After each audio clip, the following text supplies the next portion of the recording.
It's your boy Yule. I'm Margaret. And this is Can We Talk About It? And we're back here again.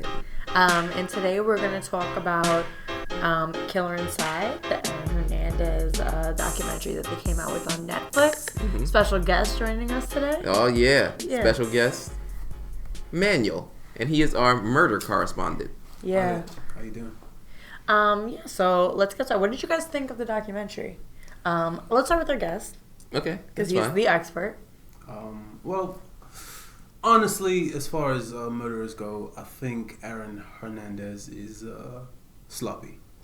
Just wildly, incredibly sloppy. None of what he did made too much sense from a murder standpoint. I myself have never murdered anyone.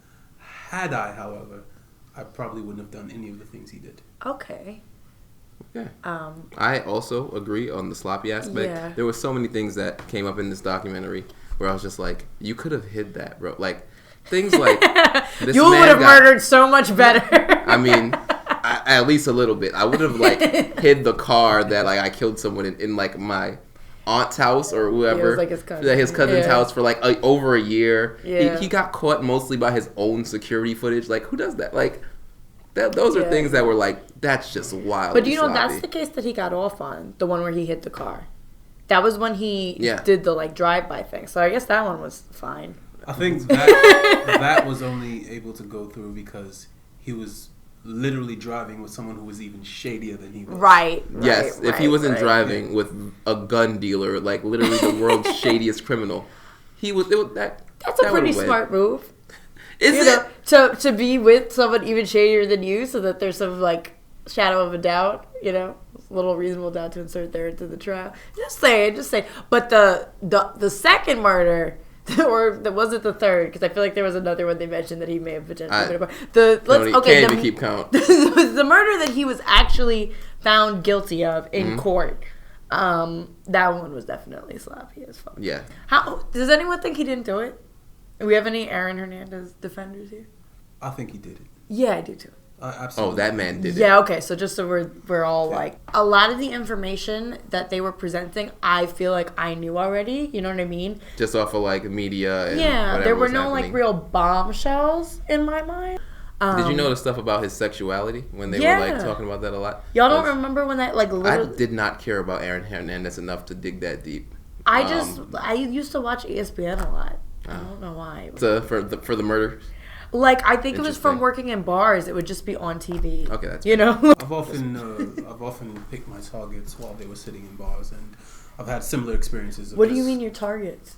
Just people who said you never murdered. I've never murdered anyone. So what is a target?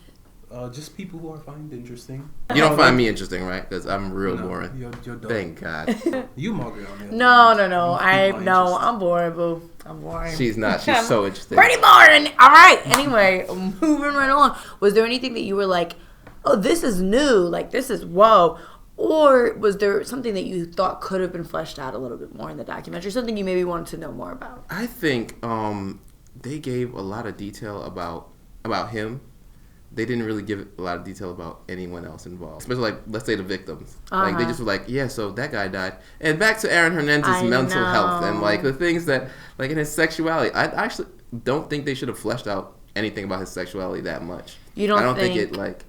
I think they kind of used it as a guise to, like, maybe this is why he did what he did. But, like, no. I think that they were trying to give, like, different perspectives as to, like, kind of like a what went wrong sort of thing. Yeah, I see that. Could see his sexuality playing into that, like this repression. But I think the much more, like, serious issue was the fact that he had fucking brain damage. You know what I'm saying? Like, a lot of gay men are in situations where they're forced to repress their sexuality. Yeah. And that can be a factor in certain behaviors, of course, because it's difficult. But as was, like, his rough upbringing. But that brain damage was crazy. I think the brain damage thing was actually insane. That was like, okay, that could literally be the reason he's doing, like, the things that he's doing. Yeah. But again, like, there's a lot of people, especially, like, in sports that are closeted and feel like that. But that doesn't cause them to be murderers. I think it's kind of disrespectful to even, like, the gay community or people that feel that way. I feel like it's really disrespectful to say, oh, yeah, because he had these closeted feelings. That's it made him aggressive. I think it's disrespectful to the murderer community. Honestly, I've had colleagues who have gone down a bad way and ended up taking a life or two. And when their stories were told, it was never from that particular vein or perspective. It seems like the Aaron Hernandez story, as depicted in the documentary, was his story, as it were. So it seemed like it was trying to justify or explain his history and why it is that he came to this point, as opposed to simply telling the facts. Uh-huh. You seem really like collected and like you seem like a really very put together person. Thank you. I do my best. You guys seem rather nervous. You okay? Did you think Aaron Hernandez was cute? Yeah. No? Yes.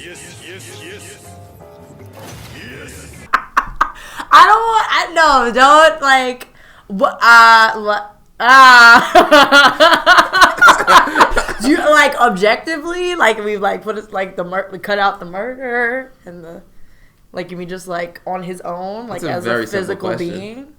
I don't feel comfortable. I've never been convicted of killing someone before, but I might murder you for that reaction. No, listen, all right, let's talk about that. Yeah. No. Okay. Wanna say, oh, it wasn't really his fault. Because, putting aside the fact that I do think it was really sad that this man had severe brain damage, and I wish he had been helped for the sake of everyone. Do you know what I'm saying? For sure. Like, specifically the victims, because then it wouldn't have happened to them, perhaps.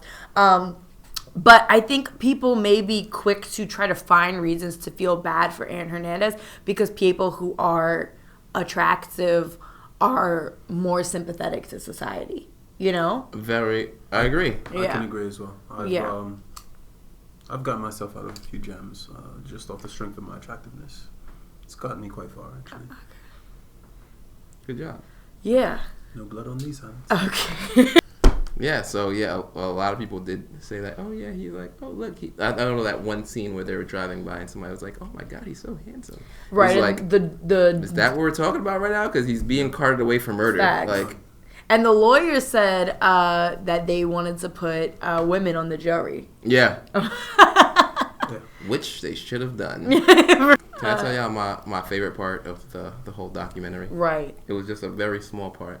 One person in this whole documentary that was a little bit more shady than he was, the man riding in the car with him. Oh, yeah. When he tried to kill this man and shot him point blank. Yeah. And then he said he called him the next day and said, like, guess who? Like that thing was the funniest part because then it just seemed like he would just up his arsenal. Then he started getting more people around him that were even shadier to try to kind of protect him. That's when the video camera surveillance went up in his home. Exactly. That later incriminated him in a lot of things. Yeah. Yeah. A rookie mistake. I've known plenty of people who needed a lesson in the art of the double tap. Yep. And it really showed that he wasn't about that life. No, he wasn't. He was from this small town that has like a 0% crime rate. He just came out, and I guess he just must have listened to too much rock music that made him turn down the path of a killer. How far would you go to support your Aaron Hernandez? Okay. Yeah. I. What? Because if we look at it, right? His his fiance? Yeah, Shayanna. She was the definition of a ride or die. Like, she stood by her. That's interesting. She wrecked her relationship with her own sister. The person who he killed, that he was found guilty of, was his brother-in-law. I think... Yeah, her fiance. This is his fiance. Right. I think that's pretty damning as far as the evidence stacked against him. And she was there right up until he was convicted, sitting on his side of the pew, supporting him. Even at the point when his family wasn't there. Right. Mm-hmm. She was the only one left. Yeah. And, if there are any Cheyennas out there, look me up. I may need your help in the future. You will. I'm asking you because you have both a wife and a sibling. I have neither of those things. Mia murders It's gonna be a brag. Your brother's girlfriend.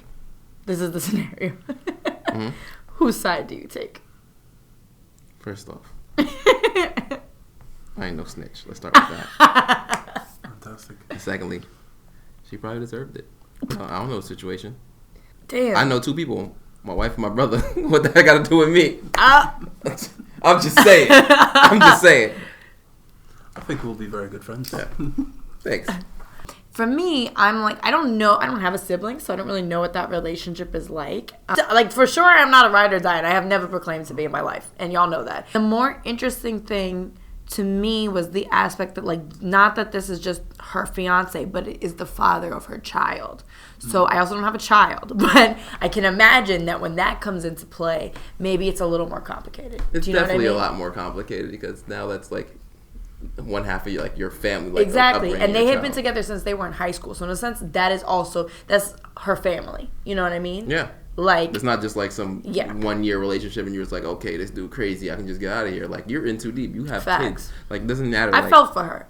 Even if she's not on his side, at the end of the day, he can still call to talk to his daughter. Like, that kind of thing. Like, you have to still have some kind of relationship. Right. It's complicated. It would depend on a lot of things. How long have I been with this person? What's my relationship with my sibling? Do I think they did it? Do we have kids together? What is at stake? I don't think I would necessarily feel comfortable, like, testifying. You know what I'm saying? And when you're married to someone, you don't have to testify. But I'm not going to act like I would completely be like, you know what? It's fine that, like, you murdered someone. Bless you. I love you anyway. I just loved when they were on the phone and he was like, what's up? And she was like, oh, I got another, like, so the cops came and they searched the apartment again. He was just like, why are you giving me, like, an attitude? And I was like she's like, that's your fault. He's like, well, sorry, you still have your freedom. I know. God, only one of us is here in jail and you upset at me like I did something wrong. Like, that part was like, all right. I was like, oh, you crazy. Yeah.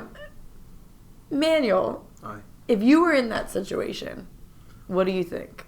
It's hard. I think it's hard for any of us to say, especially because we don't have kids. If I was in a situation where my significant other was suspected of murdering the fiance of my brother or sister, honestly, I think I'd be offended. There are people who handle that kind of work. There's no need to get your hands dirty. If my significant other decided to go down that route, professionally, I'd be upset. Personally, I saw nothing and heard nothing. Professionally, however, there might be a second case in the works. Final thoughts. Mm-hmm. What's something that, like, you think the documentary could have done better, or what's something you want to know more about having finished the documentary? I'm more interested in hearing about the victims. The murder that he was actually convicted for, but then even that drive-by shooting, and it's so sad because I don't even remember their names, the 2 guys. I remember the guy Odell, the main guy that he murdered, the one that he was actually convicted for. Really? Yeah. Odin. Yeah. I think that kind of proves your point. Did you see what I'm saying? I think it's like a thing a lot when you have cases with, like, murders where people are like, the murderer gets all of the attention and then we kind of forget about the victims. And the documentary spoke to how his celebrity overshadowed their deaths, but then kind of did the same thing. And I got it because it was like, okay, we're inside the mind of Aaron Hernandez. We're trying to figure out, like, why this happened. I get that, right? Do you know what I mean? But at the same time, I felt like this isn't episodic. You have a lot of time. You could devote maybe a full episode to the victims. Do you know what I'm saying? Especially, like, Odin, yes, but then those 2 other guys, because I don't even remember, like, shit about them except that they were immigrants from Cape Verde. Yeah, me neither. I think what I was mostly disappointed in is that the way they kind of ended things off, and it was just like, we don't hear anything, like, about the victims, like, or, like, their families. We also don't hear anything about, like the NFL. They kind of at the end pointed the finger at the NFL. It was just like, oh yeah, like, so they have all this stuff happening and they, like, so many people will get brain injuries, and it was just like, kind of like, okay, so it's like, is it the NFL's fault? Like, do y'all want something to be done there? And they just kind of left it very vague. They didn't like point enough. Like, they pointed a finger, but it was just like a pinky. Right. My final thoughts. Honestly, I was disappointed. It was a murder documentary, and they focused very little on the murder. They spoke a lot about Aaron's life, his history, his sexuality to a fault. But I don't think they focused enough on the details of the murder itself, what was done right, what was done wrong, on and on. I in particular would have liked to know a little bit about the materials used in the murder. For instance, I have this fancy little gadget here. You wouldn't even be able to see it. You're shaking somebody's hand, and waf, garot. I think something like this is, something that people will be a little bit interested in. Sit up. And I think if we had a bit more of that in the documentary, people might have stuck around a little bit longer. Or not stuck around a little bit longer, if you know what I'm saying. I like you. Yeah, my man. Did watching this documentary make anybody feel bad for Aaron Hernandez or feel sympathy for him? I see how it was geared to maybe doing that for some people, but nah. Absolutely not. It's completely amateur. Mm-hmm. This was not his game, and he intruded on areas that are better left to the professionals. A lot of it felt like justification for his actions. Mm-hmm. And it was a lot of speculation in that justification, because maybe he did this because of this. And it's like, none of that is confirmed. I think if they had, because I thought of it more as why did this happen? So maybe could we prevent this? Even with just the player suicides, you know what I'm saying? But they didn't follow through and do enough of saying okay, if it happened because of this, what else can we do to make this not happen? What can we do to make players who are in the closet feel more comfortable about coming out? What can we do to better combat the brain damage issue? What can we do? They didn't talk about the NFL addressing sexuality or addressing murders because or even players coming from rough upbringings and going into sports. How can you counsel them through that? They really just they really picked him up knowing kind of what his character was about. And then he murders himself on the day the Patriots go to the White House. Really? Because they won the Super Bowl, I guess the year after he got convicted or whatever, or 2 years, whatever, I don't know how many years. But then he just never was on that trip, and he killed himself that day. And they were just we're at the White House, we don't have time to talk about people that we don't know killing themselves in jail. It was just kind of that, and the NFL takes no responsibility for anything. Right, he was an amateur at murder right until the very end. Yep. I would have done it a few days before. Now you have to talk about it. It's going to be out there. You do it the day of, you can easily kind of sweep that under the rug. Very true. I think we should wrap up. Let us know your thoughts on Aaron Hernandez's documentary. Leave it.